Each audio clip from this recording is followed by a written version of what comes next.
das orelhas antes de dormir. Você também pode difundir o óleo no seu quarto. Livre-se dos vermes. Nas crianças, os vermes intestinais podem causar bruxismo. Nesse caso, procure um médico ou experimente remédios caseiros. Diminua o consumo de doces. Ingerir açúcar 4 horas antes de dormir pode agravar o bruxismo, acreditam os dentistas. Evite. Passe argila bentonita nos dentes. Se você não quiser usar um protetor noturno para evitar o bruxismo, aplique uma espessa camada de argila bentonita nos dentes.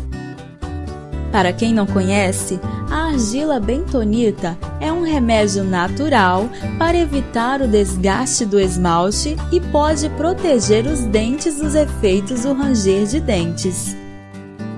Durma na posição correta.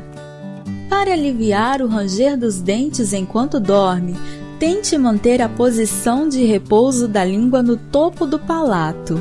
Isso ajuda a aliviar a tensão na mandíbula. Diminua o consumo de cafeína e do álcool. Cafeína e álcool podem interferir o seu descanso à noite. Reduza o consumo. Beba chá de camomila. Como sabemos, o chá de camomila acalma e relaxa os músculos, melhorando a qualidade do sono. Experimente melatonina. Tome um bom suplemento de melatonina. Isso pode prevenir o bruxismo. Acupuntura e massagem. Tratamento como massagens e acupuntura também podem impedir o ranger dos dentes.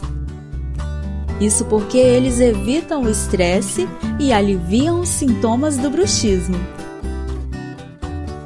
Veja mais dicas em nosso portal www.curapelanatureza.com.br.